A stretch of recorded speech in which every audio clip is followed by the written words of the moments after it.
प्रणाम गुरु साहेब। जय गुरुजी महाराज। উপস্থিত সবাইকে জয় গুরুজি। শুক্রানা গুরুজি দা মাল্টিলিঙ্গাল সেবাদার দল সবাইকে আন্তরিক স্বাগত জানাই। গুরুজির আজ্ঞাতে যোগী কথামৃতের যে পাঠ অনুক্রম আমরা শুরু করেছি, আজকের এই অনুষ্ঠানে আমরা পাঠ করব অধ্যায় 5 এবং 6। আজকের এই পাঠ অনুষ্ঠানে পাঠ করবেন সমরেশ বসু আঙ্কেল। আমি সমরেশ বসু আঙ্কেলকে অনুরোধ করব নিজেকে আনমিউট করে আপনি পাঠ শুরু করুন। জয় গুরুজি।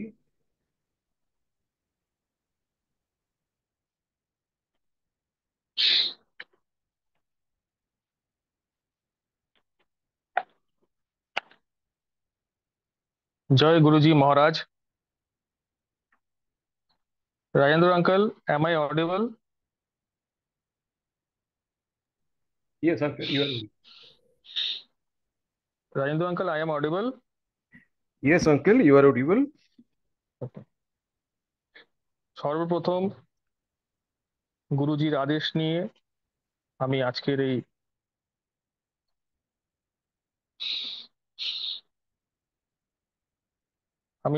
এই কথামৃত অধ্যায় শুরু করছি এবং সকল ভক্তজনের কাছেও সবাইকে স্বাগত জানাচ্ছি। জয় গুরুজি মহারাজ। গন্ধ ভাবার অলৌকিক ঘটনা প্রদর্শন। পৃথিবীতে সব ব্যাপারে একটা নির্দিষ্ট কাল এবং সব কাজেরই একটা উপযুক্ত সময় আছে।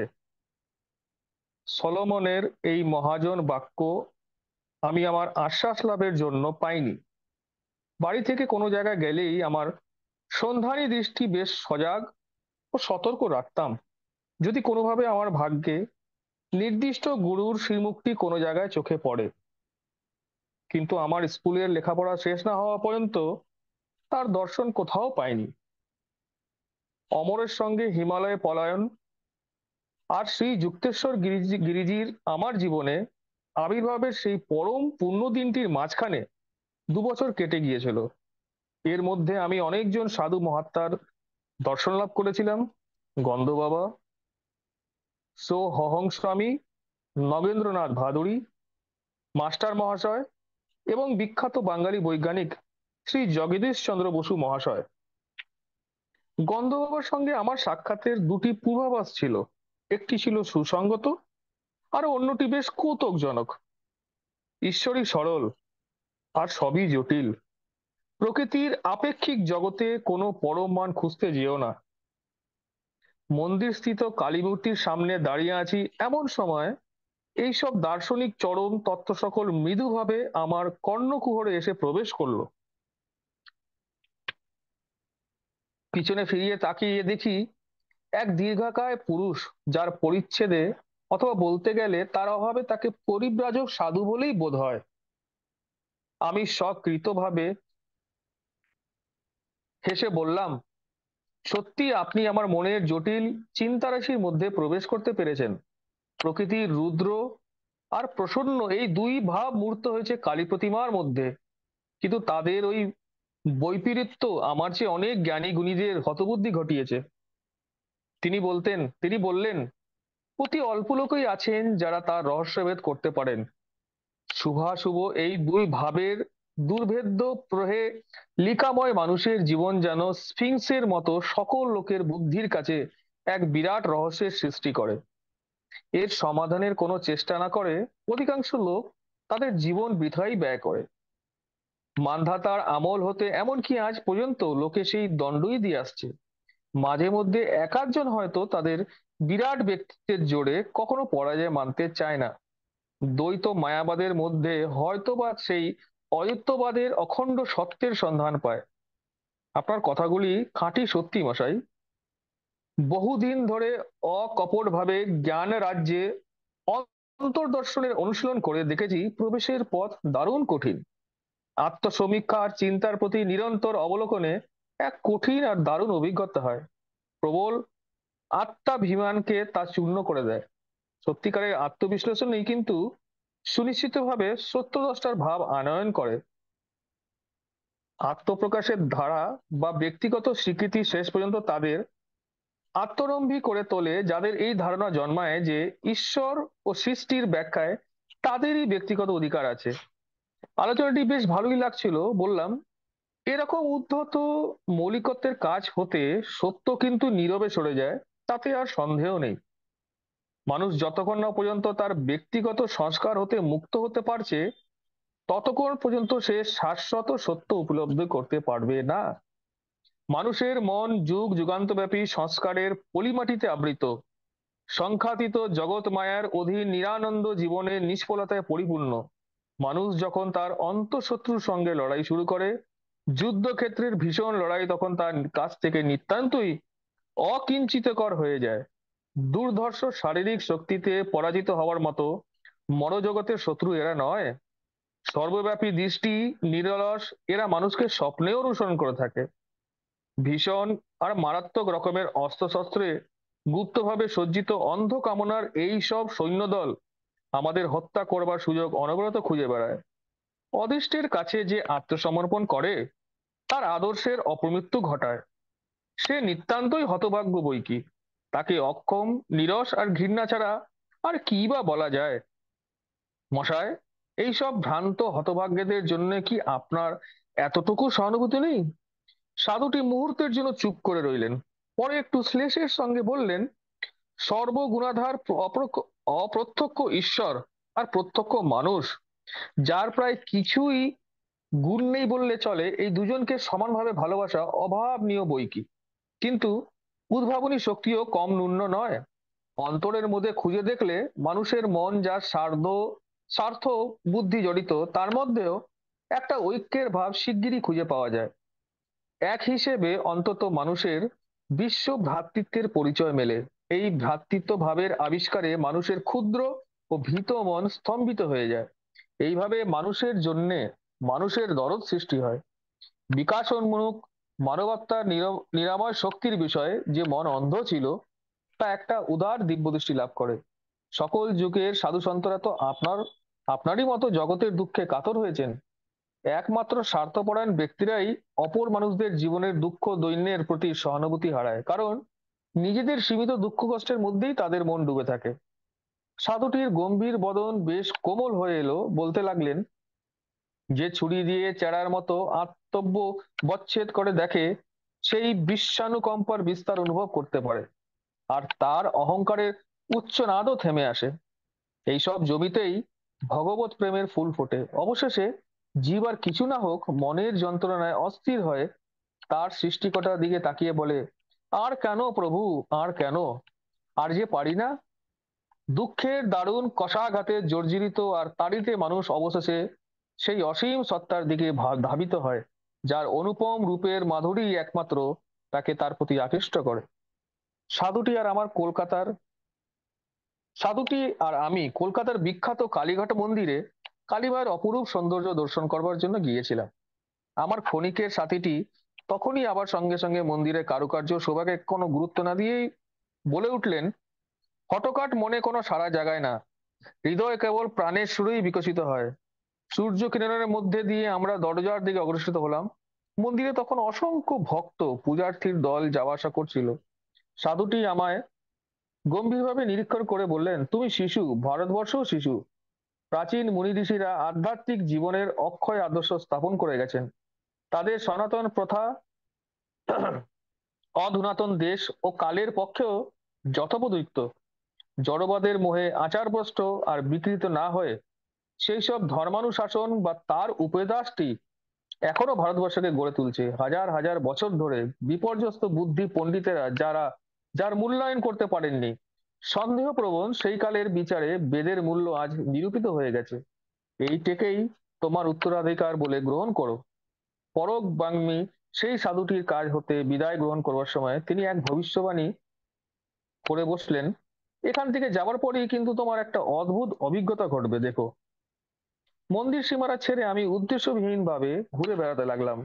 একটা বাঁক ঘুরতেই বহুদিনের পরিচিত একটি লোকের সঙ্গে হঠাৎ দেখা হয়ে গেল।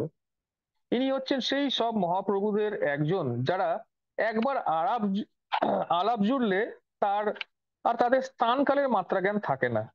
আমি কিন্তু তখন তার হাত এড়িয়ে তাড়াতাড়ি সরে পড়বার মতলব করছিলাম দেখে সে বলল, আচ্ছা, তোমার আমি শিগগিরই ছেড়ে দেবো, কিন্তু আমাদের সেই ছাড়াছাড়ি হওয়ার পর যা ঘটেছে তা সব একে একে বলো দেখি। বললাম, কি মুশকিল, আরে আমাকে যে এখনই যেতে হবে। কিন্তু হলে কি হয়, কে বা শোনে কার কথা। সে তো আমার হাতটি পাকড়ে ছোটখাট যত সব খবর একে একে বার করে নিতে লাগলো। মজা মন্দ নেয়, যত আমি বলি তত সে ক্ষুধার্ত নেকড়ের মতো আরো খবরের সন্ধানে লালায়িত হয়। মনে মনে আমি মা কালীর কাছে প্রার্থনা শুরু করলাম, যাতে চট করে পালাতে পারি, তার একটা উপায় বার করে দেওয়ার জন্য। সঙ্গীটি হঠাৎ আমাকে ছেড়ে চলে গেল। একটা মুক্তির নিঃশ্বাস ফেলে দ্বিগুণ জোরে পা চালিয়ে দিলাম, এই ভয়ে যে আবার তার বকবকানির পাল্লায় পড়তে না হয়। পশ্চাতে দ্রুত পদধ্বনি শুনতে পেয়ে আমিও গতি বৃদ্ধি করলাম। পিছনে ফিরে তাকাতে আর সাহস হলো না, কিন্তু প্রায় ছুটে এসে বন্ধুবর খুব স্ফূর্তির সঙ্গে আমার কাঁধটি ধরে এসে দাঁড়ালো। তারপরে সে শুরু করলো, আরে, আমি যে তোমায় গন্ধ বাবার কথা বলতে একেবারেই ভুলে গিয়েছি। উনি আমার বাড়ির সামনেই থাকেন। বলে সে সামান্য দূরে একটি বাড়ি দেখিয়ে দিল। তারপর বলল, ওর সঙ্গে দেখা করে যেও কিন্তু, বুঝলে? ভারী অদ্ভুত লোক, তুমি অনেক আশ্চর্য আশ্চর্য ব্যাপার ওখানে দেখতে পাবে। যাই হোক, এখন আমি চললাম তবে। এই বলে আবার কিন্তু সে সত্যিই চলে গেল। তার এই কথায় কালীঘাটের মন্দিরের সেই সাধুটির ভবিষ্যৎবাণীর কথা আমার মনে পড়ে গেল। কৌতূহলের বশবর্তী হয়ে সে বাড়িতে গিয়ে প্রবেশ করলাম। দেখি একটি বেশ প্রশস্ত বৈঠকখানায় একটা গেরুয়া রঙের পুরু গালিচার উপর বহু লোক এখানে ওখানে বসে আছে। বসতেই একটা অদ্ভুত বিস্ময়ের চাপা ফিসফিসানি আমার কানে এসে পৌঁছালো। ওই দেখ, গন্ধ বাবা বাঘছালের উপরে বসে রয়েছেন। উনি যে কোনো গন্ধহীন ফুলের ভিতর স্বাভাবিক সুগন্ধ এনে দিতে পারেন। তাছাড়া কোনো শুকনো কুড়িও ফুটিয়ে তুলতে বা কারুর গা থেকেও অতি মনোরম গন্ধ বার করতে পারেন। শুনে সাধুটির দিকে আমি সোজা তাকালাম। সাধুটিরও চঞ্চল দৃষ্টি আমার উপর স্থির হয়ে দাঁড়ালো। শ্যামবর্ণ নধর দেহ, শস্য বিশিষ্ট চক্ষু দুটি বেশ বড় বড় আর উজ্জ্বল। বললেন, বাবা, তোমায় দেখে খুব খুশি হয়েছি। কি চাও বলো? কোনো গন্ধ চাই? মনে হলো কথাগুলো যেন ছেলে মানুষের মতো। জিজ্ঞাসা করলাম, কি হবে? বললেন, অলৌকিক উপায়ে গন্ধ বেরোচ্ছে, দেখতে পাবে। ভগবানকে গন্ধ তৈরির কাজে লাগান নাকি? তাতে কি হয়েছে, ভগবানই তো গন্ধ তৈরি করেন। তা বটে, তবে তুমি ফুলের নরম পাপড়ির ভেতরেই গন্ধ তৈরি করেন সদ্য সদ্য ব্যবহারের পর ফেলে দেওয়ার জন্য। আপনি ফুল তৈরি করতে পারেন কি? হ্যাঁ, তবে সাধারণত আমি কেবল গন্ধই তৈরি করি। তাহলে আতর তৈরির কারখানা তো সব উঠে যাবে।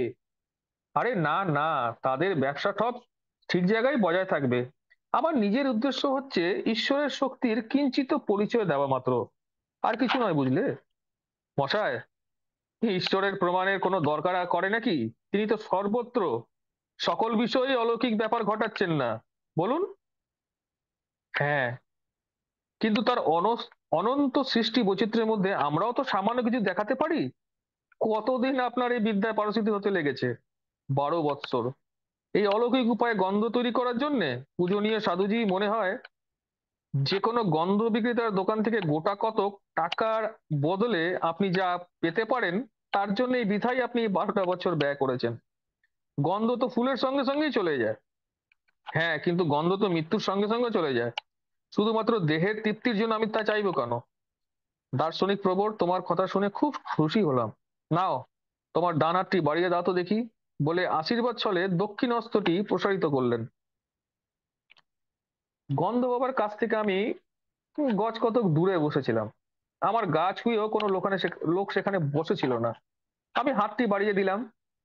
যোগীবর তার স্পর্শও করলেন না, শুধু জিজ্ঞাসা করলেন, তোমার কি গন্ধ চাই? গোলাপ। বেশ, তাই হবে। অপরিসীম বিস্ময়ে দেখলাম যে গোলাপের মনোরম সৌরভ আমার করতলের মধ্যস্থল থেকে তীব্রভাবে ফুটে বেরোচ্ছে। আমি একটু হেসে কাঁচের ফুলদানি থেকে একটি গন্ধহীন ফুল তুলে নিয়ে বললাম, এই ফুলটিতে কি জুঁই ফুলের গন্ধ হতে পারে? তাই হবে। ফুলের পাপড়িগুলি থেকে তখন জুঁই ফুলের গন্ধ ভুর ভুর করে বেরোতে লাগলো। এই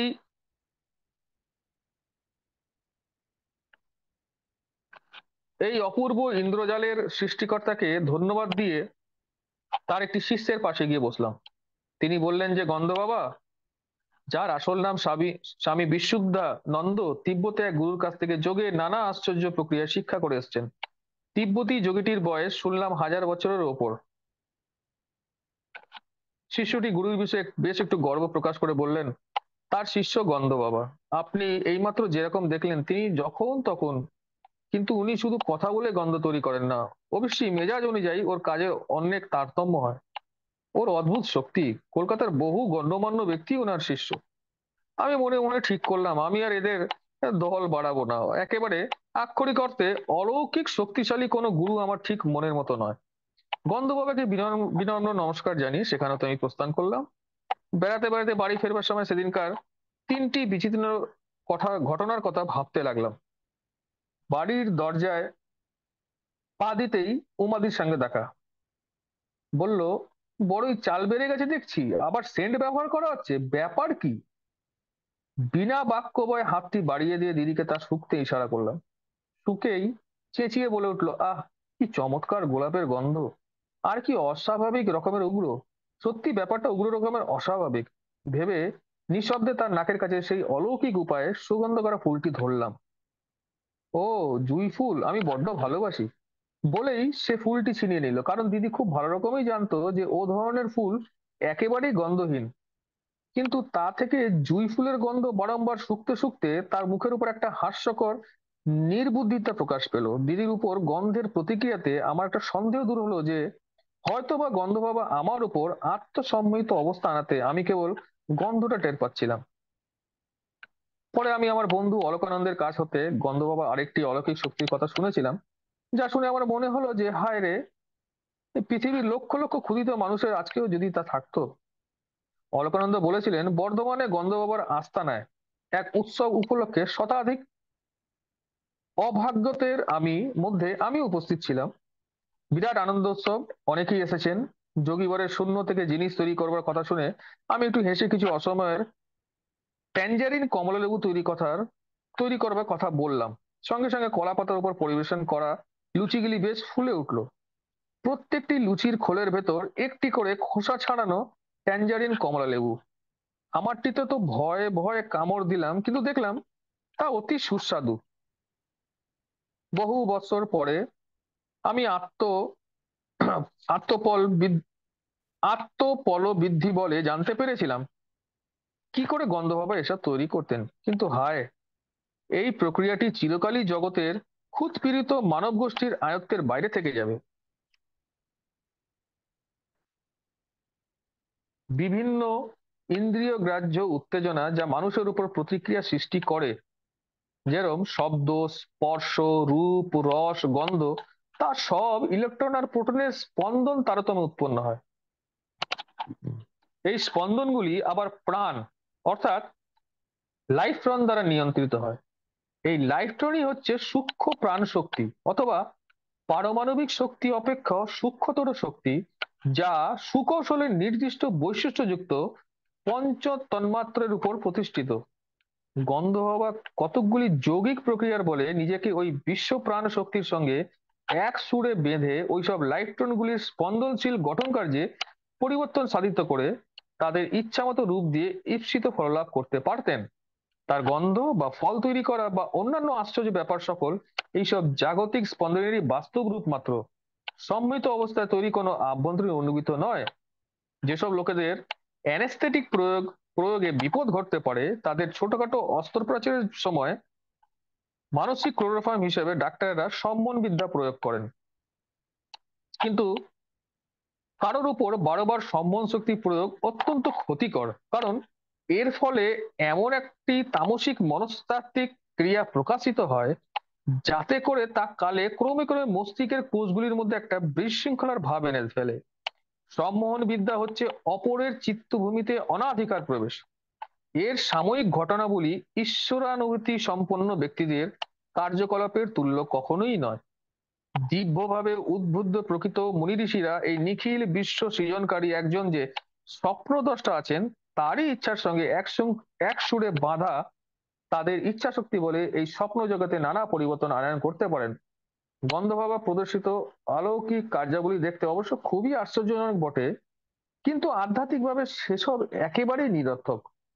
একমাত্র আনন্দ বিধান করা ছাড়া আর অন্য কোনো সার্থকতা না থাকাতে এরা গভীর ঈশ্বরানুসন্ধু ঈশ্বরানুসন্ধিসার পথ থেকে মানুষকে লক্ষ্যভ্রষ্ট করে। প্রকৃত গুরুরা কিন্তু অলৌকিক শক্তির অযথা বা সাড়ম্বর প্রদর্শন করাকে আদৌ পছন্দ করেন না।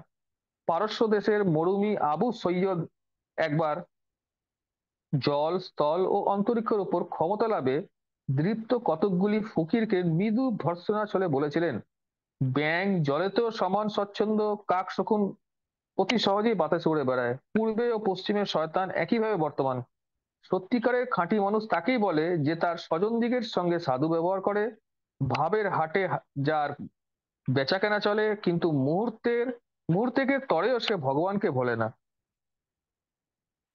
আর এক উপলক্ষে পারস্য দেশের সেই মহান শিষ্যগুলি ধর্মজীবন সম্বন্ধে এরকম এইরকম উপদেশ দিয়েছিলেন, তোমার মাথার ভেতর যা সব ঢুকে আছে, স্বার্থপর চিন্তা, নানান দুরাশা, তা সব দূর করে ফেলো। তোমার হাতে যা আছে তা সব অকুণ্ঠভাবে বিতরণ করো, আর দুঃখের আঘাতে কখনো মুচড়ে পড়ো না। কালীঘাটের সেই নিরপেক্ষ সাধু অথবা তিব্বতের শিক্ষাপ্রাপ্ত সেই যোগী কেউই আমার গুরু অন্বেষণের আকাঙ্ক্ষায় পরিতৃপ্ত এনে দিতে পারেননি। আমার অন্তরে তার পরিচয়ের জন্য কোনো উপদেষ্টার প্রয়োজন হয়নি। আর সেখানে একটা স্বতঃস্ফূর্ত উৎসাহ বাণীর প্রতিধ্বনি প্রবলতর হয়ে ওঠে, কারণ তার বিরল আবির্ভাব ঘটতো নীরবতার মধ্য হতে। শেষ পর্যন্ত যখন আমি আমার গুরুর দর্শন পেলাম, তখন একমাত্র তার মহিময় আদর্শের মধ্যেই প্রকৃত মানুষটির পরিচয় পেলাম। আর কিছুরই দরকার রইল না। সমরেশ আঙ্কেল, আমরা পরবর্তী চ্যাপ্টারে যাওয়ার আগে সবার হুম, কাছ থেকে একটু জেনে নিতে চাই কারো কোনো প্রশ্ন আছে কিনা। হুম।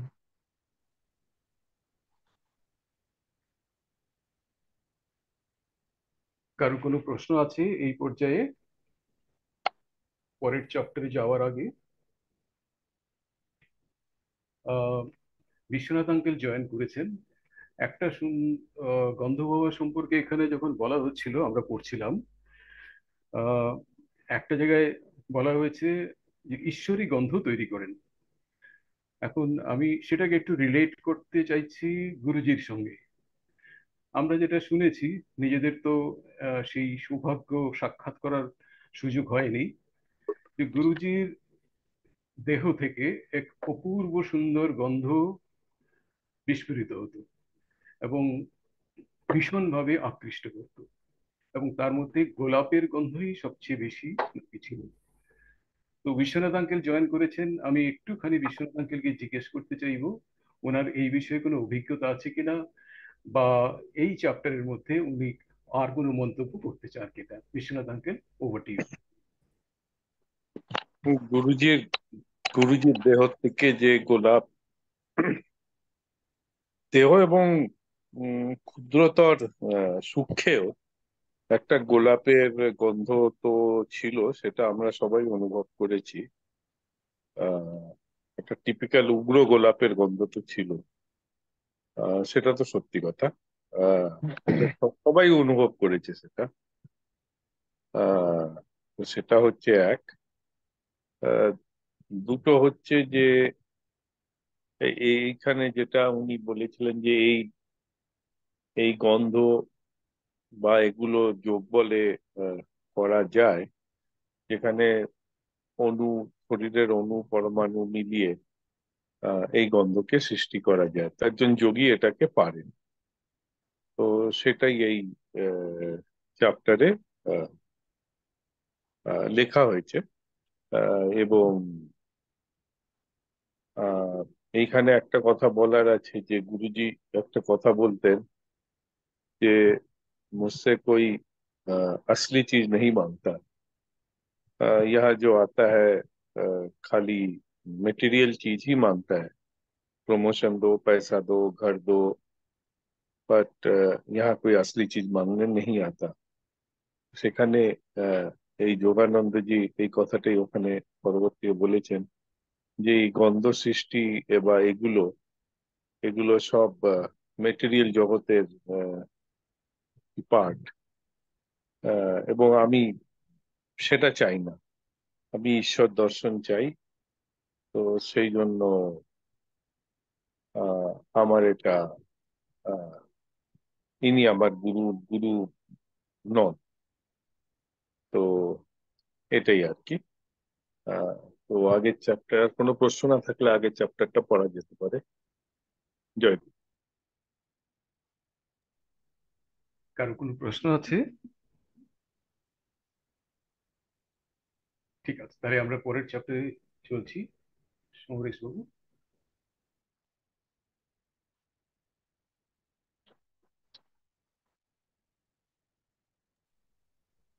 সমরেশ আঙ্কেল, পরবর্তী চ্যাপ্টার রিডিং শুরু করি আমরা।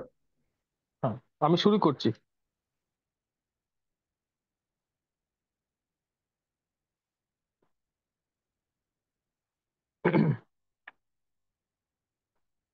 ষষ্ঠ পরিচ্ছেদ, সো হহং স্বামী। স্কুলের এক বন্ধু চণ্ডী একদিন এসে একটা মনোরম প্রস্তাব দিল। ওহে, সোহং স্বামীর ঠিকানাটি এবার খুঁজে বার করেছি, চল কাল তাকে দর্শন করে আসি।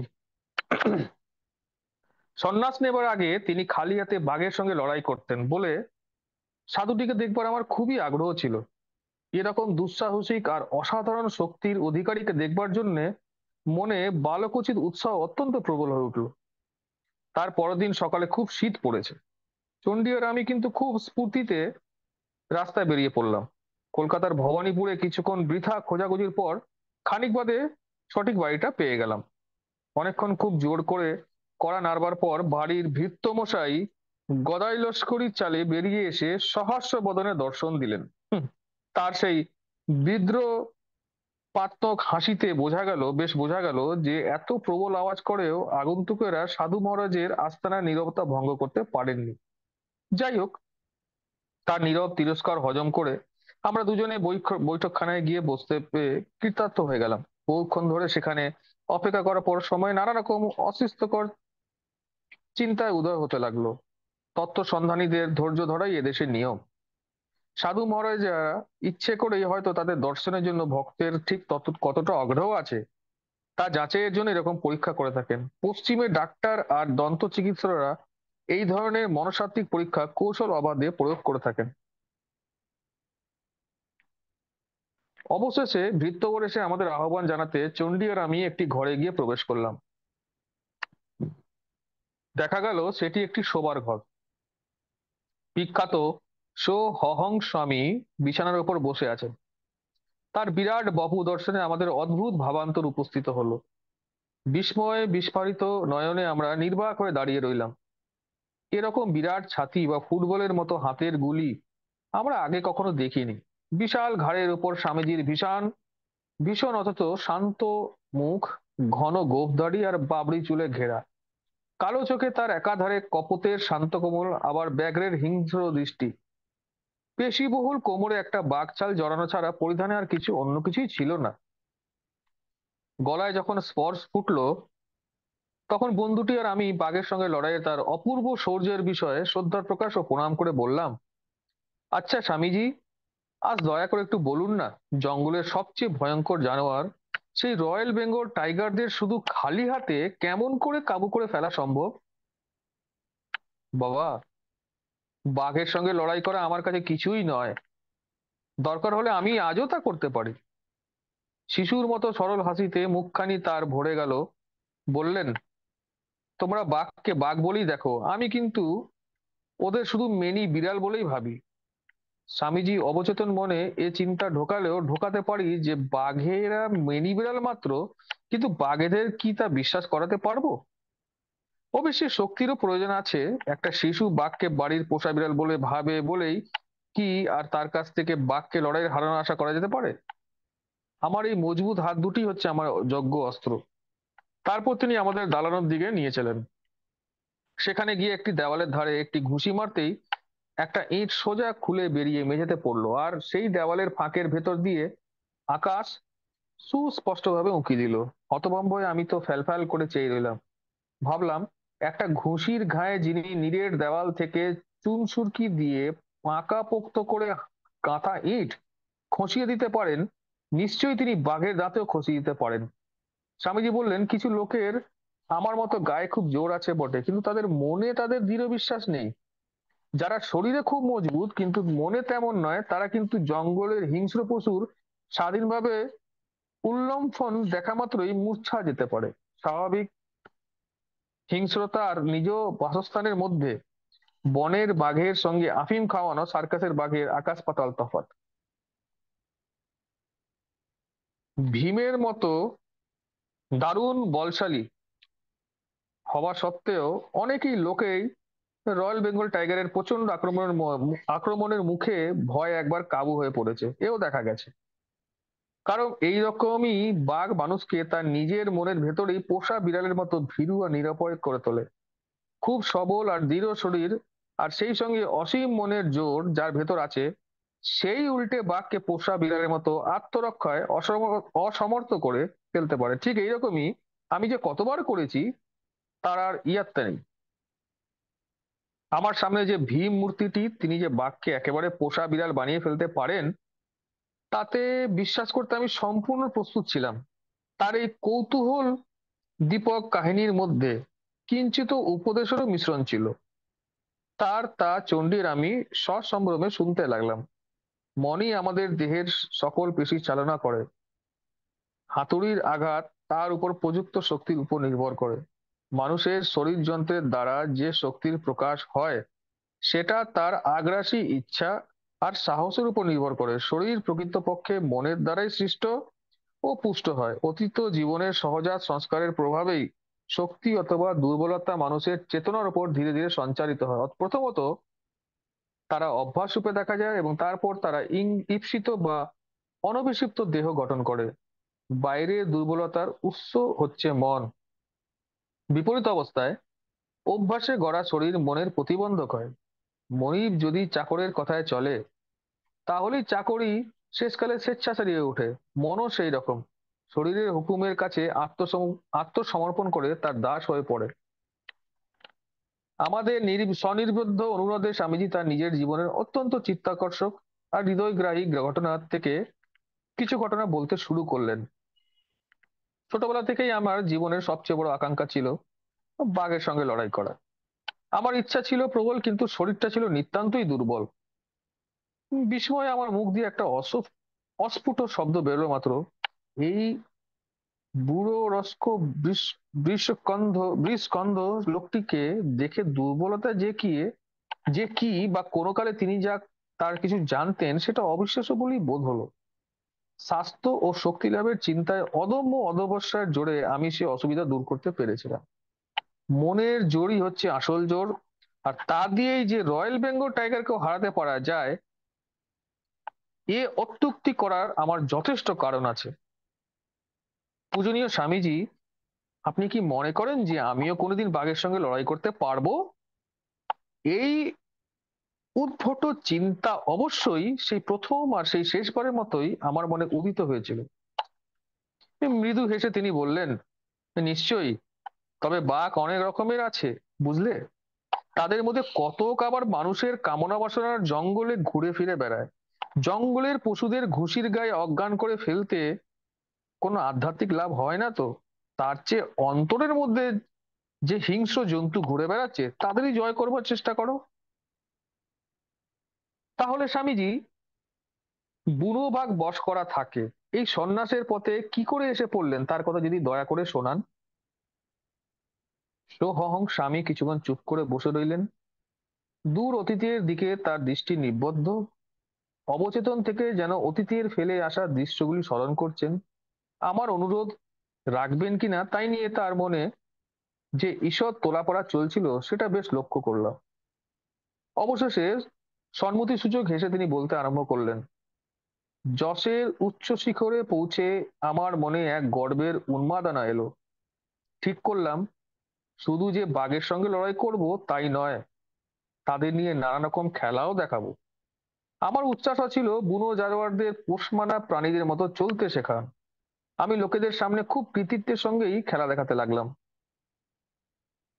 একদিন সন্ধ্যাবেলা পিতা খুব চিন্তিত মুখে ঘরে ঢুকে বললেন, বাছা, তোমায় গুটি কতেক কথা বলে সাবধান করে দিতে চাই। তোমার কর্মফলের দরুন ভাবি অমঙ্গলের হাত থেকে তোমায় বাঁচাতে চাই। জিজ্ঞাসা করলাম, বাবা আপনি কি অদৃষ্টবাদী? কুসংস্কারকে কি আমার শক্তিশালী কর্মস্রোত আবিল করে তুলতে দিতে হবে? তিনি বললেন, বাবা আমি অদৃষ্টবাদী নই। শাস্ত্রের বিধানে কর্মের প্রতিফলের উপর আমার খুব বিশ্বাস আছে। বুনো জানোয়ারদের ভেতর তোমার উপর যা রাগ জমে আছে তা যদি জানতে, একদিন না একদিন তোমার জীবনের মূল্যে তাকে পরিশোধ করতেই হবে। বাবা আপনি আমায় অবাক করলেন। আপনি ভালো রকমই জানেন যে বাঘেরা কিরকম প্রাণী, সুন্দর বটে কিন্তু ভীষণ নির্দয়। কে জানে, হয়তোবা আমার গোটা কত ঘুষির তাদের মোটা মাথায় খানিকটা বুদ্ধি বিবেচনা ঢুকিয়ে দিতে পারে। ভব্যতা শেখানোর জন্য জঙ্গলের শেষ স্কুলের আমিই হচ্ছি হেডমাস্টার। বাবা আপনি জানবেন, আমার কাজ হচ্ছে বাঘকে মারা নয়, পোষ মারানো। আমার এই অত্যন্ত সাধু সংকল্পে কি করে যে অমঙ্গল আসতে পারে তা আমি কিছুতেই ভেবে পাচ্ছি না। আপনার কাছে আমার এই অনুরোধ, আমার জীবনের পথ যাতে বদলে যায় এমন কিছু আমায় আদেশ করবেন না। চণ্ডী আর আমার এইরকম শঙ্করের কথা মনে উদয় হওয়াতে কথাগুলিতে বিশেষ মনোযোগ দিলাম। কেননা ভারতবর্ষের ছেলেরা তো কখনো বাপের কথা লঘুভাবে অমান্য করে চলে না। একটা নীরব ঔদাসীনে পিতা আমার কৈফিয়ত শুনলেন। উপায়ান্তর না দেখে অবশেষে অবশেষে তিনি গম্ভীরভাবে আমায় বললেন, শেষ অবধি তোমার সব কথাই খুলে বলতে বলতে হতে বলতে হলো দেখছি, তবে শোনো। কাল আমি যখন বারান্দায় যেমন ধ্যানে বসে তেমনি বসেছি, তখন এক সাধু সেখানে উপস্থিত হলেন। এসেই বলতে লাগলেন, বন্ধুবর আপনার লড়াকু ছেলের ব্যাপারে একটা কথা বলতে এসেছি। তার এইসব হিংস্র আর বিপজ্জনক কাজগুলি এখনই থামাতে বলুন, নইলে এর পরের বারই বাঘের সঙ্গে লড়াইয়ে তাকে এমন ভয়ানক রকম জখম খেতে হবে যে মরণাপন্ন হয়ে 6টি মাস তাকে ভুগতে হবে। তারপরেই তার মধ্যে একটা পরিবর্তন আসবে, তখন সে এই সব চালচলন ছেড়ে ছুড়ে দিয়ে একেবারে সন্ন্যাসী হয়ে যাবে।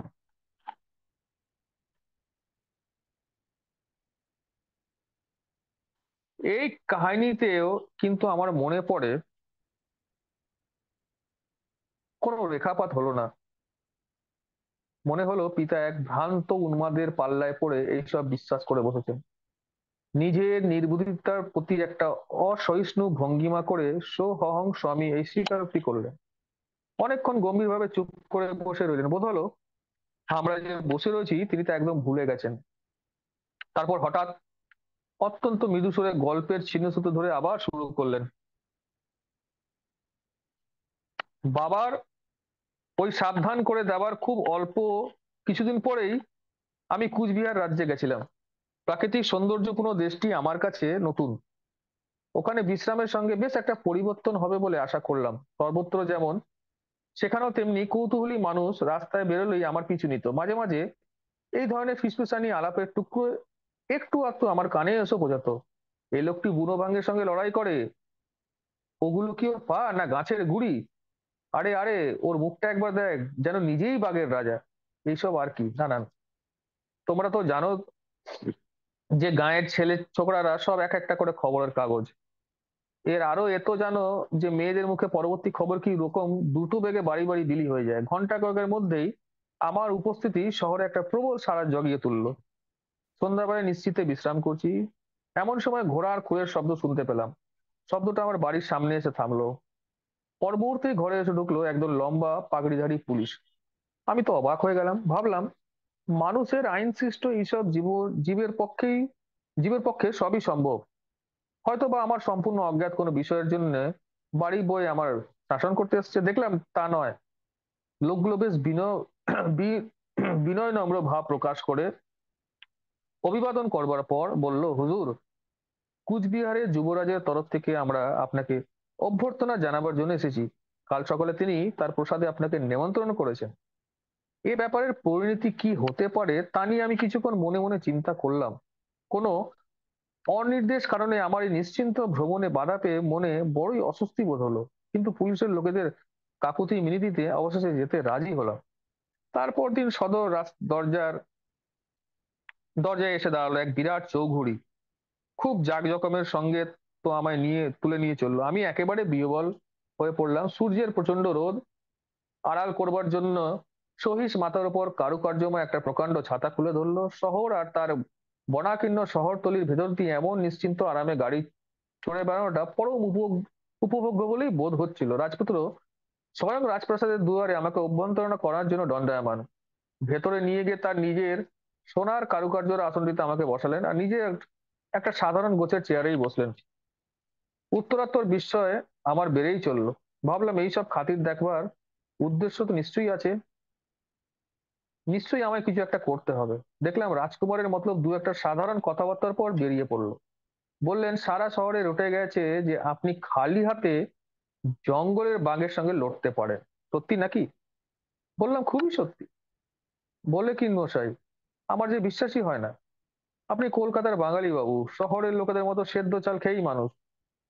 আচ্ছা মশাই, সত্যি করে বলুন তো দেখি, আপনি কি যত সব কোমর ভাঙা, আফিম খাওয়ানো, ঝিমিয়ে পড়া বাঘগুলোর সঙ্গেই কেবল লড়েন, তাই না? স্বর তার কিঞ্চিত চড়া আর টিটকিরি মেশানো, তাতে কিছু প্রাদেশিকতারও টান আছে। তাই ওই রকম অপমানজনক প্রশ্নের আমি কোনো উত্তরই দিলাম না। কিছুক্ষণ পরে আবার তিনি শুরু করলেন, শুনুন মশাই, জঙ্গল থেকে একটা বাঘ সদ্য ধরা পড়েছে, নাম তার রাজা বেগম। তার সঙ্গে লড়াই করতে আমি আপনাকে চ্যালেঞ্জ করছি।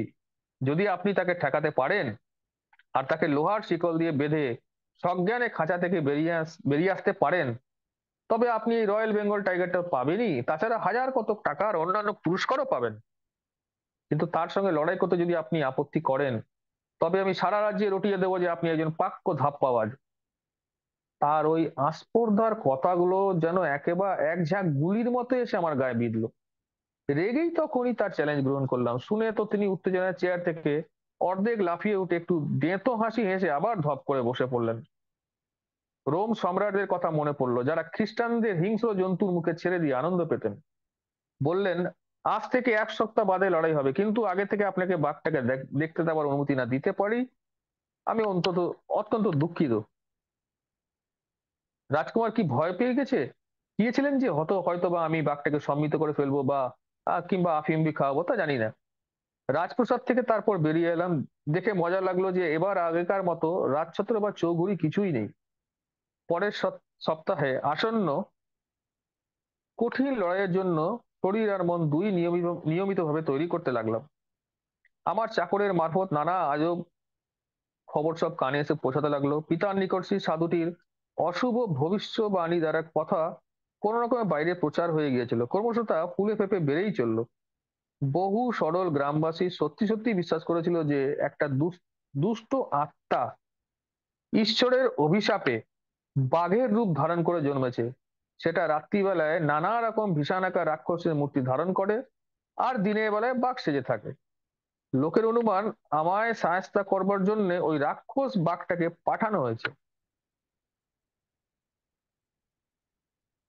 আর একটা অদ্ভুত গুজব রটে গিয়েছিল যে বাঘেরা তাদের স্বর্গরাজ্যে কাতর প্রার্থনা জানাতে যে এই রাজা বেগমের আকারে তার উত্তর এসেছিল। গোটা বাঘ জাতটার পক্ষে অত্যন্ত মানহানিকর এই দুপে মানুষের আস্পর্ধাকে শাস্তি দেওয়ার জন্য সেটাই হবে ব্রহ্মাস্ত্র। একটা নখ দন্ত লোমবিহীন মানুষের এত বড় সাহস যে নখ দন্ত বিশিষ্ট শক্ত সমর্থ বাঘকে চ্যালেঞ্জ জানায়। গ্রামবাসীরা এমনও কথা বললো যে লাঞ্ছিত বাঘেদের পুঞ্জীভূত বিষ এমনি তেজিয়ান হয়ে উঠেছে, যা গূঢ় বিধিকে কার্যকরী তুলে বাঘ পোষা মানানো গর্বিত লোকটির পতন ডেকে আনতে পারে।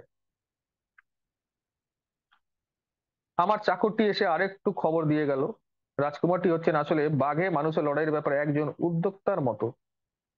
কয়েক হাজার লোক ধরতে পারে আর ঝরে উড়ে না যায় এমন একটা বেশ মজবুত গোছের মণ্ডপ তৈরি করানো শুরু হয়েছে। মাঝখানে একটা প্রকাণ্ড লোহার খাঁচায় রাজা বেগমকে রাখা হয়েছিল, তাই বাইরের আরো খানিকটা জায়গা বেশ নিরাপদ করে ঘিরে রাখা হয়েছে। খাঁচা বন্ধ ব্যগ্রপ্রবর অনর্গত যা গর্জন ছাড়ছিলেন তা শুনে গায়ের রক্ত হিম হয়ে যায়, এমনি ভীষণ। তার উপর তাকে আধপেটা খাইয়ে রাখা হতো তার হিংসার আগুনের প্রচন্ড ক্ষুধার ইন্ধন যোগাবার জন্য। রাজপুত্র বোধহয় রাজা বেগমের জয়ের পুরস্কার স্বরূপ আমাকেই তার ভোজের ব্যবস্থা বলে ধরে নিয়েছিলেন। এদিকে হয়েছে কি, চারিদিকে ঢোল ঢাক পিটিয়ে জানিয়ে দেওয়া হলো যে বাঘে মানুষে অদ্ভুত লড়াই হবে। তাই না শুনে শহর আর তার আশেপাশে নানা অঞ্চল থেকে হাজার হাজার মানুষ শহরে এসে অত্যন্ত আগ্রহের সঙ্গে তামাশা দেখাবার জন্য টিকিট কিনতে লাগলো। ফলে লড়াইয়ের দিনে জায়গার অভাবে শত শত লোককে ফিরে যেতে হলো। অনেকে বিনা টিকিটে তাঁবুর ফাঁক দিয়ে ভেতরে ঢুকে পড়েছিল, কিংবা গ্যালারির তলায় যেটুকু জায়গা ছিল সেখানে গিয়ে ঢুকে ভিড় করে দাঁড়ালো। তো হহং স্বামীর কাহিনী যত চূড়ান্ত পরিণতির দিকে এগোচ্ছিল, ততই আমার উত্তেজনা বাড়ছিল। চণ্ডী তো ভাবে বেগে কথাই বলতে পারছিল না। রাজা বেগমের কান ফাটানো গর্জনের সঙ্গে সম্ভ্রান্ত জনতার কোলাহলের মধ্যে নীরবে এসে দাঁড়ালাম। কোমরে সামান্য কাপড় ছাড়া গায়ে আর অন্য কিছু বস্ত্র ছিল না। বাইরের দিকে নিরাপদ ঘরটার খিল খুলে ভেতরে ঢুকে ধীরে ধীরে সেটাকে আমার পেছন থেকে আটকে দিলাম। রাজা বেগম রক্তের গন্ধ পেল। লোহার রেলিং এর ওপর ঝাঁপিয়ে পড়ে ব্যাঘ্ররাজ তো আমায় ভয়ঙ্কর ভাবে অভ্যর্থনা জানালো। নিদারুণ ভয়ে দর্শকবৃন্দ একেবারে নিশ্চুপ হয়ে বসে রইল, কারণ সেই ভীষণ দর্শন ব্যাঘ্র প্রভাবের সামনে আমাকে একটি নিতান্ত নিরীহ মেষ শাবকের মতোই দেখা যাচ্ছিল। চোখের পলকে আমি খাঁচার ভিতর ঢুকে পড়লাম। দরজাটি বন্ধ করার সঙ্গে সঙ্গেই রাজা বেগম বিদ্যুৎ গতিতে আমার উপর সোজা ঝাঁপিয়ে পড়লো। সেই আক্রমণ রোধ করতে গিয়ে ডান হাতটি আমার ভীষণভাবে ক্ষতবিক্ষত হয়ে গেল। নররক্ত বাঘের কাছে পরম উপাদেয় বস্তু, হাত থেকে তা ঝরঝর করে পড়তে লাগলো। সাধুটির ভবিষ্যবাণী এবার বুঝি ফলে গেল। ওই রকম মারাত্মক আঘাতের প্রথম ধাক্কাটা তখনই সামনে নিলাম।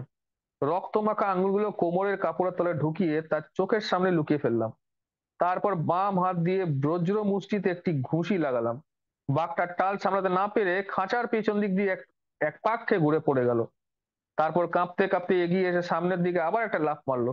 সঙ্গে সঙ্গে আমার দারুণ মুষ্টি বৃষ্টি তার মাথার উপর পড়তে শুরু হলো। কিন্তু নররক্তের স্বাদ বহুদিনের পিপাসী নেশাখোরের প্রথম মদের চুমুকের মতোই রাজা বেগমকে একবারে পাগল করে তুলেছিল। মাঝে মাঝে কর্ণভেদী গর্জনের সঙ্গে সঙ্গে তার আক্রমণ ক্রমশ ভীষণ থেকে ভীষণতর হয়ে উঠে লাগলো। কিন্তু আমার একটা মাত্র হাত তার নখদন্তের আক্রমণের সামনে আমায় খানিকটা অসুবিধায় ফেলে দিয়েছিল। যাই হোক, আমিও তাকে আক্কেল গুড়ুম করা প্রতিদান দিতে থাকলাম। দুজনের জয়ের আশায় মরণ বাঁচানোর লড়াই চলতে লাগালাম। লড়াইয়ের চোটের চারধারে রক্ত ছিটিয়ে পড়লো। বাঘটার পাশব গলার ভেতর থেকে মাঝে মাঝে যন্ত্রণার তীব্র আর্তনাদ আর তার নৃশংস বাসনায় খাঁচাটি যেন একেবারে নরককুণ্ড হয়ে দাঁড়ালো। দর্শকদের মাঝখান থেকে চিৎকার উঠলো, গুলি কর, গুলি কর, বাঘটাকে মেরে ফেল, সাবার করে দাও। বাঘে মানুষের লড়াই এত দ্রুত গতিতে চলছিল যে সেখানকার রক্ষীদের রাইফেলের গুলি পর্যন্ত লক্ষ্যভ্রষ্ট হয়ে গেল। স্থির ভাবে এবার আমি আমার সকল ইচ্ছা শক্তি একত্রে সংযুক্ত করে ভীষণ চিৎকারের সঙ্গে তাকে একটা প্রচন্ড ঘুষি মারলাম। বাঘটা একেবারে ঠান্ডা হয়ে পড়ে শুয়ে পড়লো। আমি মাঝপথে বলে উঠলাম, ঠিক মেনিবেলার মতো আর কি। স্বামীজি পরম আপ্যায়িত হয়ে প্রাণ করে হাসলেন। তারপর আবার কৌতূহল দীপক গল্পটি শুরু করলেন। যাক, শেষ অবধি তো রাজা বেগম পরাজিত হলো। তার রাজগর্ব একেবারে চূর্ণ হয়ে গেল। ক্ষতবিক্ষত হাত নিয়ে সদর্পে তার চোয়ালটা ফাঁক করে ধরে নাটকীয় ভঙ্গিতে আমি মুহূর্তের জন্য সেই হাঁ করা মরণ ফাঁদের মধ্যে মাথাটি গলিয়ে দিলাম। তারপর একটা শিকলের জন্য চারিদিকে চাইলাম। মেঝের উপর ছিল এক গছা শেকল। তার ভেতর থেকে একটা শিকল টেনে নিয়ে বাঘটার গলা খাঁচার ডানটার সঙ্গে বেশ করে বেঁধে ফেললাম। তারপর বিজয় গর্বের দরজার দিকে অগ্রসর হলাম। কিন্তু জীবন্ত শয়তান সেই রাজা বেগমের কল্পিত রাক্ষস জন্মের মতোই দারুণ সহ্য শক্তি ছিল। একটা বিরাট ঝটকা মেরে সে শিকলটা ছিঁড়ে ফেলে আমার পিঠের উপর আচম্বিতে ঝাঁপিয়ে পড়লো। আমার কাঁধটা প্রচন্ড জোরে কামড়ে ধরতেই আমি হুমড়ি খেয়ে সামনে পড়লাম। কিন্তু পলকের মধ্যে আমিও তাকে উল্টে ফেলে আমার পায়ের তলায় চেপে ধরলাম। নিদারুণ ঘুষির চোটে সেই বিশ্বাসঘাতক জানোয়ারটা এবার অর্ধচেতন অবস্থায় এলিয়ে পড়লো। কিন্তু আমি তাকে আরো সাবধানে খুব শক্ত করে বেঁধে ফেললাম। তারপর আস্তে আস্তে খাঁচা ছেড়ে বাড়ি এলাম। এবার কিন্তু একটা নতুন চিৎকার শোনা গেল। সেটা প্রচন্ড উল্লাসের। মনে হলো জনতার সেই প্রবল উল্লাস যেন কোনো এক দৈত্যাকৃতি গলা থেকে বেরিয়ে আসছে। দারুণ ভাবে ক্ষতবিক্ষত হলেও আমি কিন্তু লড়াইয়ের তিনটি শর্তই পূরণ করেছিলাম। এক, বাঘটাকে অজ্ঞান করে ফেলা। দুই, তাকে শিকল দিয়ে বেঁধে ফেলা। আর 3, কারো সাহায্য ছাড়াই একলা বেরিয়ে আসা। উপরন্তু আমি সেই জানোয়ারটাকে এমন দারুণ ঠেঙিয়ে ক্ষতবিক্ষত করে ভয় পাইয়ে দিয়েছিলাম যে সে তার মুখের মধ্যে আমার মাথাটি পাওয়ার সুযোগটা উপেক্ষা করে স্থির হয়ে পড়েছিল। আমার ক্ষতগুলোর প্রাথমিক চিকিৎসার পর আমায় মালা পরিয়ে সম্মানিত করা হলো। বহু সোনার মোহর আমার পায়ের কাছে বৃষ্টির মতো এসে পড়তে লাগলো। সারা শহরে তখন উৎসবের জোয়ার। সবচেয়ে বড় আর সবচেয়ে ভীষণ বাঘের সঙ্গে লড়াইয়ে আমার যে জিত হয়েছে তা নিয়ে চারিদিকে অফুরন্ত আলোচনা চলছে শোনা গেল। প্রতিজ্ঞা মতো রাজা বেগমকে আমার উপহার দেওয়া হলো বটে, কিন্তু তাতে আমার মনে কোনো আনন্দ হলো না। ভেতরে তখন কিরকম একটা আধ্যাত্মিক পরিবর্তন ঘটে গিয়েছিল। মনে হলো খাঁচার থেকে আমার এই শেষবারের মতো বেরিয়ে আসার সঙ্গে সঙ্গে আমার সকল পার্থিব উচ্চাসা আর আকাঙ্ক্ষার দরজা যেন চিরতরে বন্ধ করে দিয়ে এলাম। তারপর এলো দুঃখের দিন। রক্তদুষ্টির জন্য 6 মাস ধরে মৃত্যু শয্যায় শুয়ে থাকতে হলো। কুচবিহার ত্যাগ করার মতো অবস্থা একটু ভালো হতেই নিজের দেশে ফিরে এলাম। পিতার কাছে গিয়ে সবিনয় নিবেদন করলাম যে পুণ্যাত্মা সাধুটি আমায় সতর্ক করে দিয়েছিলেন, এখন বুঝছি যে তিনি আমার গুরু। আহা, আজ যদি তার দর্শন পেতাম। আমার প্রার্থনা যে খুব আন্তরিক ছিল তার প্রমাণ হাতে হাতেই পেয়ে গেলাম, কারণ অতি শীঘ্রই তিনি একদিন বিনা আহ্বানে আমার কাছে এসে উপস্থিত হলেন। অতি স্নিগ্ধ মধুর আশ্বাস দিয়ে তিনি বললেন, বাঘকে পোষ মানানো তো যথেষ্ট হয়েছে, এখন আমার সঙ্গে এসো। মানুষের মনের জঙ্গলে অজ্ঞানতা ও অবিদ্যার যেসব পশুর দল ঘুরে বেড়াচ্ছে তাদের কি করে দমন করতে হয় তা আমি তোমায় শিখিয়ে দেবো। এ জগতে তো প্রচুর দর্শক ভিড়ে তুমি অভ্যস্ত, এবার তোমার অদ্ভুত যোগ কৌশল দেখে স্বর্গবাসীরাও তেমনি উল্লসিত হোক, কি বলো? তারপর সেই গুরু মহাত্মার কাছে আমি আধ্যাত্মিক পথে দীক্ষা লাভ করলাম। আমার বহুদিনের অব্যবহৃত মরচে ধরা আত্মার সিংহদ্বার তিনি নিজ হস্তে উন্মুক্ত করে দিলেন। তারপর গুরু শিষ্য দুজনে হাত ধরাধরি করে সাধনার জন্য শিগগিরই হিমালয়ের পথে বেরিয়ে পড়লাম। চণ্ডী আর আমি তাই তার এইরকম ব্যত বিক্ষুব্ধ বিচিত্র জীবনের অপরূপ কাহিনী শুনে অত্যন্ত কৃতজ্ঞ হয়ে তার চরণে প্রণত হইলাম। যাই হোক, সুশীতল বৈঠকখানার ভেতরে আগ্রহে বহুক্ষণ অপেক্ষা করার পর পুরস্কার তখন প্রচুরভাবে পেয়ে গেছি বলেই মনে হলো। জয় গুরুজি। রাজেন্দ্র আঙ্কেল। জয় গুরুজি। জয়। কারো কারো কোনো প্রশ্ন থাকলে বলুন এই চ্যাপ্টারের উপরে। বিশ্বনাথ আঙ্কুল তার উপরেই বলবেন।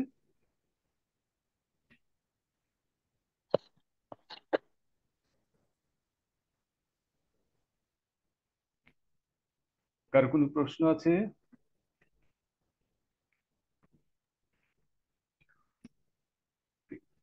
বিশ্বনাথ আঙ্কেল, এই ষষ্ঠ চ্যাপ্টার যেটা আমরা পড়লাম, সেই চ্যাপ্টার থেকে আম, আমার যেটা মনে হলো যে যোগানন্দজি সবসময় তার ক্রিয়াযোগের মধ্যে একটা বিষয়ের উপর খুব জোর দিয়েছিলেন, যতটা আমি জানতে পেরেছি। আপনি এর উপরে অনেক বেশি জ্ঞান রেখে থাকবেন, যে মানসিক শক্তিই হচ্ছে সবচেয়ে বড় বিষয় জীবনের চলার পথে এবং আধ্যাত্মিক উপলব্ধির ক্ষেত্রেও। তো এই আহ, যে সোহং বাবা, ওনার কাহিনীতে কিন্তু সেই কথাটাই আমার মনে হয় সবচেয়ে বেশি জাঁকজমকময় ভাবে প্রস্ফুটিত হয়েছে। তো এই যে মানসিক শক্তি এবং ক্রিয়াযোগের যে সম্বন্ধ বা আধ্যাত্মবাদের যে সম্বন্ধ, এর উপরে আপনার একটু বহুমূল্য অনুভূতি আমরা জানতে চাই। জয় গুরু। আহ, আমি যেটা আগে বলেছিলাম যে দেহ তো ম্যাটেরিয়াল, পঞ্চভূতে তৈরি। দেহকে কিন্তু চালনা করছে মন। আর এই মন যা হচ্ছে কর্ম কিন্তু মনে হয়, কর্ম দেহতে হয় না। মানে আমি যদি কারুর উপরে রাগ করি, সেটা কিন্তু মনে রাগটা হচ্ছে। কিন্তু জিনিস দেখে যদি ভয় হচ্ছে, ভয়টা কিন্তু মনে। রিয়েল লাইফে হলে হয়তো মানুষ এত ভয় পায় না, কিন্তু তার কল্পনা করে মানুষের ভয় পায়। যেরকম উদাহরণস্বরূপ আমি বলতে পারি, অনেকে চাকরি যাওয়ার ভয়, ভয় অনেক কিছু করে না, ভয় ভাবলে ভয়টা মনের, রাগ মনের, ভালোবাসা মনের। তো পুরো কর্ম যে আমরা বলি, কর্ম কিন্তু মনে হয়, কর্মটা দেহের নয়। দেহকে তো মন চালাচ্ছে। এবং আমরা যে কোনো কিছু যেটা খেয়ে স্বাদ গ্রহণ করি, জীব তো সেন্সারি, জীব তো সেন্স করে সেটা আবার এই স্বাদটা যে ভালো, টেস্টি, সেটাও কিন্তু মন। হ্যাঁ, মন, সবকিছু মন। তো মনই মানুষকে চালনা করে, এবং মনই হচ্ছে আহ যদি বলা হয় তো প্রাণের যে ম্যানিফেস্টেশন, সেটা হচ্ছে মন। এবং মন কারোর কন্ট্রোলে নেই। সেই মনটাকে যদি আমরা কন্ট্রোল করতে পারি, এবং মনটাকে যদি আমরা সমুদ্রের মধ্যে স্থির করতে পারি, যেটা গীতাতে বলেছে, সেই মনের শক্তি প্রচন্ড।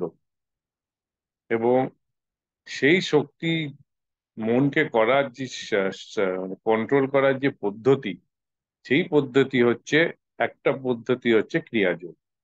তো সেই যোগ করে শ্বাস, মন আবার শ্বাসের সঙ্গে লিঙ্ক। সেই জন্য দেখবেন যে আমরা যখন ভয় পাই বা রেগে যাই, তখন আমাদের শ্বাস রেটটা বেড়ে যায়। ভয়ের চোটে আমরা তাড়াতাড়ি তাড়াতাড়ি শ্বাস নিই, রেগে গেল তাড়াতাড়ি শ্বাস নিই। তো শ্বাসের সঙ্গে যে মনের একটি বিশাল লিঙ্ক আছে। সেই জন্য ক্রিয়াযোগের মূল পদ্ধতি হচ্ছে প্রাণায়াম। সেই প্রাণায়াম করে আমরা শ্বাসের অবলম্বনে মনকে আমরা আয়ত্তে আনার চেষ্টা করি। তো সেটাই হচ্ছে ক্রিয়াযোগের মূল পদ্ধতি।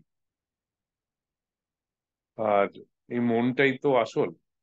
আহ দুঃখ, ভয়, সবকিছুই মন। তো এই কথাটা তো ঠিক। জয় গুরু। জয় গুরুজি, ভীষণ ভালোভাবে ব্যক্ত করলেন এই সম্পর্কটা, মনের সম্পর্কটা। আহ, কারো কোনো প্রশ্ন আছে থাকলে হ্যান্ড রেজ করুন, আমি আপনাকে এনাবল করে দেবো।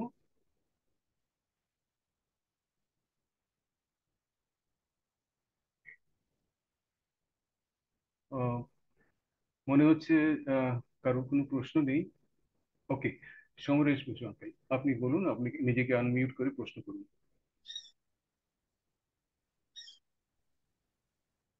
বিশ্বনাথ আঙ্কেল, হুম। হ্যাঁ, বলুন। বলছি আমি আহ, খুব কাছাকাছি, মানে আমি কিছুদিন পূর্বেই আমি গুরুজির সাথে যুক্ত হয়েছি। আমার মনে হয় আমরা যে বিষয়গুলো পড়ছি প্রত্যেকটা, এখন যেমনি আপনি রাজেন্দ্র বাবু বললেন বা আপনি যেটা বুঝালেন প্রত্যেকটা জিনিস, আমার মনে হয় কি উনি যে বাণীগুলো বা উপদেশগুলি বা গোল্ডেন ওয়ার্ডস গুলি দিয়েছেন, প্রত্যেকটা একে অপরের সাথে মিলিত রয়েছে, মানে এই প্রত্যেকটা চ্যাপ্টারের মধ্যে। যেটা এখন আপনারা বললেন যে মনের শক্তি, এর আগে গন্ধ হবার কাহিনী। তো এগুলো কি আমরা মানে গুরুজির সাথে রিলেট করতে পারি, যে গুরুজি হয়তো মানে এই ব্যাপারগুলো গুরুজিও জানতেন, এই জন্য এই বিষয়টা নিয়ে, কথামিতর নিয়ে আমাদেরকে পড়তে বলেছেন, যে আমরা আরো বেশি ডিপার নলেজে যেতে পারি, এই বিষয়গুলো নিয়ে আরো বেশি ক্লোজ হতে পারি। দেখুন, গুরুজি তো যোগী ছিলেন। উনি কি সাধনা করেছেন সেটা উনি খুব একটা কাউকে বলেননি হুম, ডিরেক্টলি, কিন্তু ইনডিরেক্টলি, মানে হাফ ভাবে তো যোগ সাধনা উনি করেছিলেন। হুম, কারণ এগুলো তো সাধনা সাপেক্ষ। সেই। তো উনি সাধনা করেছিলেন, এবং সেই যারা যারা সাধন পথে যেতে চেয়েছে, হুম, হুম, উনি তাদেরকে সাহায্য করেছেন। হুম। ঠিক আছে। সেরকম। হুম, বলুন। আমার প্রশ্নটা হচ্ছে যে আমরা যত ভক্তবৃন্দরা আছি, একের পর এক আমরা পাঠ করে যাচ্ছি, আমাদের মূল উদ্দেশ্যটা কোথায়, মানে আলটিমেট জিনিসটা কোথায়? আমরা গুরুজির গোল্ডেন ওয়ার্ডস গুলোকে মানে রীতিমতো পালন করছি, ওনার সাথে ডাইরেক্ট কানেকশন করছি, এই যোগীর কথামিত যেটা এই বইটিতে আমরা শুরু করলাম, ধীরে ধীরে আরো অগ্রসর হবো, আরো জানবো, আরো অনেক কিছু ইয়ে করবো। আলটিমেট মোটোটা কি, আমাদের উদ্দেশ্যটা কোথায়? আলটিমেট উদ্দেশ্য তো আপনাকে বলতে হবে আপনার উদ্দেশ্যটা কি। সেই। এবং মানব জীবনের আলটিমেট উদ্দেশ্য হচ্ছে নিজেকে জানা। হুম। গুরুজি যে কথাটা খুব কম জায়গায় বলেছেন, হুম। সে না, কথা যেটা কোথাও আপনি বলেছেন না যে লোকজন তো আসে মেটেরিয়ালিস্টিক চাইতে, যেটা আপনি এবং সে বললেন যে কোনো, হ্যাঁ, যে মেটেরিয়ালিস্টিক তো একদিন শেষ হবে, হতে হুম। বাধ্য। হুম। কারণ এই শরীর, ওই যে কালী আগের চ্যাপ্টারে যে কালীর হ্যাঁ। ডেফিনেশনটা দিয়েছে ফুটনোটে, হুম। ওটাকে পড়বেন কালী কে, আর কালী শিবের উপরে কেন। তো কালী হচ্ছে মহাকাল, সে হুম। কালের সঙ্গে যে রমণ করে সে হচ্ছে কালী। আর কালী কিসের উপর বসে দাঁড়িয়ে আছে? কালী তো মহামায়া, এ মায়া সৃষ্টি করছে, সেই জন্য সংহার করছে। কালীর চার হস্তে চারটি সংহার। এবং কালী কার উপরে দাঁড়িয়ে আছে? সেই স্থির শিব। শিব, সে যাকে বলা হয় সুপ্রিম কনসিয়াসনেস, সেই সুপ্রিম কনসিয়াসনেসের উপরে, সে সৃষ্টি তো সেখান থেকেই, তার উপরে দাঁড়িয়ে আছে মহাসৃষ্টির মহাকাল, সে হচ্ছে কালী। তো এ তো হচ্ছে সৃষ্টি তত্ত্ব, যেটা আগের চ্যাপ্টারে আছে। তো আচ্ছা। গুরুজি তো নিজে বলেছেন, এবং যারা যারা সাধনা করতে গেছেন, যেরকম কর্নেল চ্যাটার্জি বলে একজন ছিলেন, গুরুজির ভক্ত ছিলেন উনি। 70 দশক থেকে গুরুজির সঙ্গে যুক্ত। হুম। তো উনি নিজে নিজে নিজে নিজে সাধনা করতে গেছিল। এর আগে কেউ প্রশ্ন করেছিল আমাকে, আমি উত্তরটা আমার তখন মাথায় আসেনি, হুম। যে গুরু ছাড়াই আমরা সাধনা করতে পারি। হুম। তো কর্নেল চ্যাটার্জি, ওটা লাইফ অফ ডিভিনিটিতে গল্পটা আছে। আচ্ছা। তো তো উনি নিজের থেকে সাধনা করতে গেছিলেন। আহ, এবং সাধনা করতে গিয়ে সে সাধনা, গুরু তো ছিল না। হুম। তো হুম। সাধনা করতে গিয়ে ওনার দুটো কানই ফেটে গেছিল। তো তারপর ওর কান ফেটে যাওয়ার পর উনি কিছু শুনতে পাচ্ছিলেন না। উনি তখন আর্মিতে ছিলেন। এবং আর্মিতে তো যদি মেডিকেলি আনফিট হয় তাহলে তো আর্মি থেকে ডিসমিস করে দেওয়া হয়। একদমই। তো তখন উনি গুরুজির কাছে গেছিলেন। তো গুরুজি ওকে বলেছিলেন যে বিনা গুরু কা ये सब करना শুরু কর দিয়া করে, একটু ভাষ্য না দিয়ে গুরুজি বলেছেন আর কখনো বিনা গুরু ছাড়া আহ, এটা করবে না। যদি করতে চাও তো প্রপার গুরুর কাছে যাও এবং তার থেকে শেখো। এবং গুরুজি তখন ওনার এই কানটাকে ঠিক করে দেন। তো তারপরে তো ভোকাল, মানে কর্নেল চ্যাটার্জি তো উনি ছিলেন।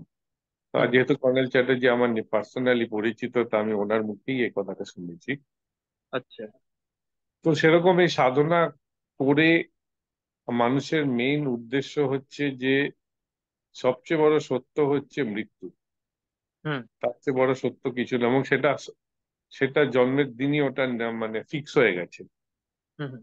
ওটা কবে হবে, কার হবে, কখন হবে কেউ জানে না, কিন্তু ওটাই হচ্ছে পরম সত্য, ওটাই হচ্ছে কাল। আর বাকি তো সব চলবে, চেঞ্জিং।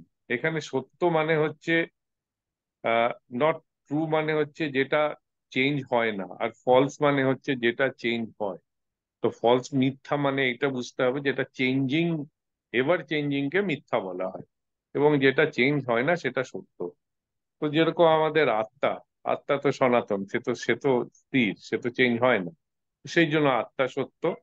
এবং আমাদের শরীর তো জন্ম মৃত্যু সাইকেলে ঘুরছে, তো তার জন্য সেটা মিথ্যা, মিথ্যা, এবং মৃত্যু হচ্ছে সত্য। আমি কোথাও তো শুনেছি যে মৃত্যুকেও জয় করা যায়। হ্যাঁ, তো এই যোগ বলে এখানে পরের চ্যাপ্টারই আছে, এইখানেই আছে, এই ফার্স্ট চ্যাপ্টারের মধ্যে পড়া হয়েছিল যে ক্রিয়াযোগে তো মৃত্যুকেও জয় করা যায়। হ্যাঁ, এবং আচ্ছা। সেটা সেটা ইসেও লেখা আছে। আমি ফার্স্ট ডে যেটা আপনি পাঠ বলেছিলেন। হয়েছিল, ওই আপনি ঠিক বলেছিলেন। ওই যে ওটা কি বলে, শিবপুরাণ, ত্রিপুরা। শিবপুরাণে তো লেখা আছে যোগ যোগ করে, এই যোগ করে মৃত্যুকেও জয় করা যায়। মৃত্যুতে আমাদের ভয় কেন, সেটা আবার মনে। কিছু মানুষ আছে মৃত্যুকে ভয় পায় না, তাদের কোনো মৃত্যু ভয় নেই। কিছু মেজরিটি মানুষের মৃত্যু ভয়। মৃত্যু তো সত্য আমরা জানি, তবুও আমরা ভয় পাই কেন? তার ভয় পাই আমরা দুটি কারণে। এক, আমরা এই যে ইন্দ্রিয় সুখ, এই যে ইন্দ্রিয়, এই যে কথাটা বলেছে না, এই চ্যাপ্টারটাতেই আছে, মন ইন্দ্রিয় এগুলোকে পাঁচটি বশ পাঁচটি করে নেয়। হুম। তো এই যখন আমাদের ক্যাপচার করে নেয়, তা আমরা ভাবি এটাই সত্য। হ্যাঁ, যে খাচ্ছি দাচ্ছি ভালো আছি খাচ্ছি, কিন্তু তার সাইকেলটা যে ঘুরে চেঞ্জ হবে, যে ইউথ, আমরা ভাবি আমরা ইউথটাকে ধরে থাকবো, কিন্তু ইউথ তো একদিন বার্ধক্যর দিকে যাবে। তো একদমই এখন যাবে। যে ইউথ, সে যখন বুড়ো মানুষকে দেখে, সে ভাবে না, তার মন সেটা ভাবে না যে আমিও একদিন ওখানে যাব। সে ভাবে আমি চিরকাল ইউথ থাকবো, এবং যখন সে সেই ইউথ থেকে যখন সে বার্ধক্যের দিকে যাবে, তখন তার মধ্যে ডিপ্রেশন আসে। ওই জন্য আমাদের পৃথিবীতে এত ডিপ্রেশন, কারণ মন তার মানতে চায় না, মনে তা ভয় আসে। দ্বিতীয়, যখন আমরা কোনো, আমাদের কোনো বন্ধু আত্মীয় স্বজন যখন তাদের মৃত্যু হয়, আমরা শ্মশানে যাই, এবং হুম যে যেখানে যায়, শ্মশানে যায় বা হুম গোরস্থানে যায়, হুম যেখানে হুম যায়, তো আমাদের সাময়িক একটা আসে যে এটাই বোধহয় সত্য। কিন্তু তারপর সে যখন আমরা ওই শ্মশান থেকে বেরিয়ে আসি, 5 মিনিট বাদে আমরা ভুলে যাই যে একদম একদম প্রকৃত কথা, মহামায়া একদম আমাদের প্রকৃত টেনে কথা। নেয়। মানে আমি হয়তো 10টার সময় শ্মশানে গেছিলাম, আর 12টা আমি 5 স্টারে গিয়ে লাঞ্চ খাচ্ছি, ভুলে গেছি। তখন ভুলে গেছি। তৎক্ষণাৎ আমার মনটা হয়েছিল, আবার মনটা এই মহামায়ার দিকে টেনে নেয়। এটাই মহামায়া, যে মনটা ওই দিকে সেন্সেসের দিকে টেনে নেয়। এর থেকে যদি বেরোনো যায়, তবেই সেই সত্যটাকে জানা যাবে, সেটা হচ্ছে মৃত্যু। এবং সেই যোগে, এই যোগ যেটা যে পরেই চ্যাপ্টারে আছে, মৃত্যুকে কি করে জয় করা যায়, ওই যোগ বলে, যেটাকে সমাধি স্থিতি বলা হয়, যোগে হয়। এই হুম সমাধি স্থিতি হচ্ছে যে আমি আমার জীবন্ত অবস্থায়, মানে ধরে নিন দুটো পার্ট আছে, আমি যদি সিম্পলি এক্সপ্লেন করি, একটা হচ্ছে মৃত্যুর ওপার, একটা মিস্টিরিয়াস ওয়ার্ল্ড, ধরে নিন আমি বলছি হুম হুম হুম আমরা হুম আছি মৃত্যুর এপার, যেখানে আমরা লাইফ দেখতে পাচ্ছি। মধ্যিখানে একটা ওয়াল আছে এবং তার একটা দরজা আছে। হুম হুম, মুশকিল হচ্ছে ওই দরজাটাকে আমরা খুলে মৃত্যুর ওপারটা সম্বন্ধে আমরা কিচ্ছু জানি না। জানি। আমরা মৃত্যুর এপারে আছি, যেটা হচ্ছে জীবন, যে জীবনটা সেন্সেস এই জীবনটাকে চালনা করছে। এখন সেই যোগ সাধনার বলে সেই যোগীরা কি করে, সেই দরজাটাকে সে খুলতে পারে। সেই যখন সেটা সেটা হচ্ছে সমাধি স্থিতি। সমাধি স্থিতি মানে আমি এপারে আছি, আমার কনসাসনেসকে আমি সেই দরজা খুলে আমি ওপারে চলে গেছি।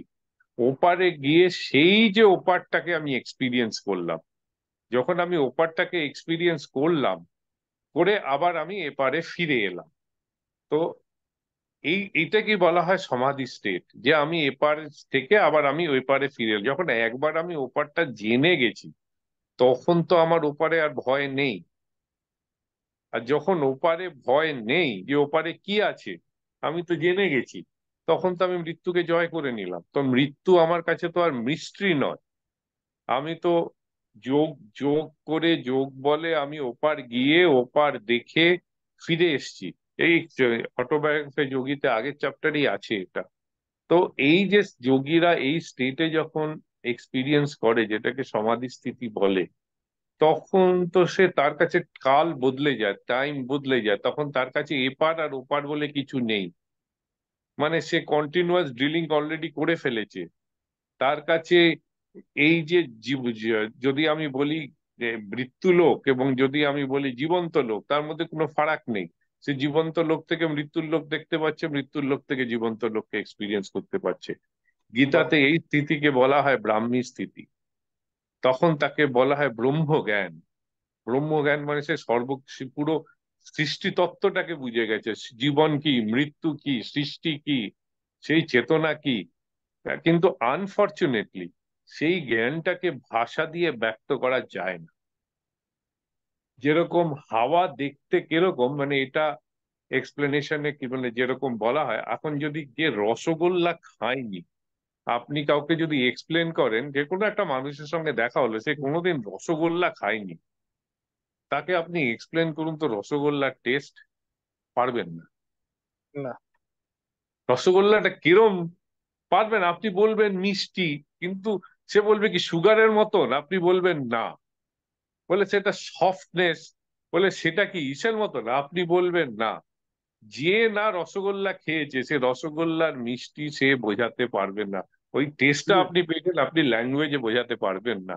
হ্যাঁ, দারুণ দারুণ যে দারুণ দারুণ। খেয়েছে তাকে আপনি বোঝাতে পারবেন যে হ্যাঁ রসগোল্লাটা এরকম, ভীমনাগের রসগোল্লা এরকম কি গাঙ্গুরামের রসগোল্লা, কারণ সে রসগোল্লার টেস্টটা জানে। তো যে জানে না তাকে আপনি বোঝাতে পারবেন না রসগোল্লাটা কিরকম মিষ্টি। তো ঠিক এটা এরকম, তো যে এই জ্ঞানটা প্রাপ্ত করেছে সে তখন বাকিদের কাছে যখন বলে তখন তারা বুঝতে পারবে না, কারণ তার জন্য রেসপেক্টিভ ভাষা নেই। সে কি বলবে রসগোল্লার মিষ্টি, বাকিরা তো রসগোল্লা খায়নি। ঠিক সেরকম ওই লোক যে জানে, সে সাধক একমাত্র নিজে এক্সপিরিয়েন্স করতে করতে করতে করতে সে করে। যেমন আমরা হাওয়া দেখতে পাই না, তাই হুম। বলি কি হাওয়া নেই? আমরা তো ফিল করি। কেউ বলে যে আমি হাওয়া দেখেছি? না। হাওয়া দেখা যায় না। সেরকম এই যে জিনিস আছে এগুলো দেখা যায় না, কিন্তু এটাকে ফিল করতে হবে। সেটা ফিল করতে হবে, আগের চ্যাপ্টারে একটা কথা বলেছি যোগানন্দ, যে লাইফট্রন, ওই হুম। লাইফট্রন এবং প্রাণবন্ত প্রাণবায়ু, ওটা পরে উনি এক্সপ্লেন করেছেন। তো এইটা এইটা তো হয়েছে। এবং আমার নিজের জীবনে আমি এবার আমার আমি যত বয়সে যোগী আমাকে যোগা গুরুজি বলেননি, আমি নিজে একসময় পড়েছিলাম। তো পড়ে গিয়ে আমি গুরুজিকে বলেছিলাম যে গুরুজি আমি এইটা এক্সপিরিয়েন্স করতে চাই। তো তখন গুরুজি আমাকে বলে যাও যা। গুরুজি ঠিক মানে কি বলবো, গুরুজি মানে হ্যাঁও বলতেন না নাও বলতেন না, কিন্তু যেভাবে বলতেন তাতে আমরা বুঝতাম যে হয়ে যাবে। বা না বললে গুরুজি মানে একটা স্টাইল ছিল যেটা আমরা বুঝতে পারতাম, মানে ওটাও ওটাও ঠিক ওই রসগোল্লার মতন, মানে যারা দেখেনি তাদেরকে হুম। আমি ঠিক বোঝাতে পারবো না। বুঝতে পারো, হ্যাঁ। তো গুরুজির একটা এক্সপ্রেশন ছিল, তাতে আমরা বুঝতে পারতাম। তো তারপর তো সে আমি ওয়ে ব্যাক 2000 আমি 4-এর কথা বলছি। তখন থেকে তো আমি গুরুজিকে বললাম, গুরুজি বললো যা। তো আমি পৌঁছে গেলাম, গুরু পেয়ে গেলাম, আমিও শিখতে শুরু করে দিলাম। তো এই সাধনা সাপেক্ষ, এবং সাধনা যে করে সেই এক্সপিরিয়েন্স করতে পারে। এবং এটা এমন জিনিস যেটা এই রসগোল্লার মতন, যে করে সে এক্সপিরিয়েন্স করে সেই বুঝবে। বাকি যোগানন্দজির একমাত্র মানে অনেক লেখার মধ্যে এটা খুব এলিউসিটিভ লেখা, যেটাতে কিছুটা তো ব্যক্ত করে। তো এটাই হচ্ছে মানে ব্যাপার আর কি। আশা করি আমি উত্তরটা দিতে পেরেছি। জয় গুরু। একদম একদম। জয় গুরুজি। সেনগুপ্ত আঙ্কেল, অসাধারণভাবে অসাধারণ বাগ্মিতার মধ্য দিয়ে আপনি সরলভাবে উপনিষদ, ভাগবত গীতা এবং ক্রিয়াযুগের সারমর্মকে আমাদের সামনে উপস্থাপন করছেন। এবং আমার ধারণা যারা এই রেকর্ডিং পরবর্তী সময়ে শুনবেন অত্যন্ত ভাগ্যবান হবেন এই জ্ঞান গম্ভীর আলোচনা থেকে। অনেক অনেক ধন্যবাদ। লাস্ট কারো যদি কোনো প্রশ্ন থাকে আপনারা হ্যান্ড রেজ করতে পারেন।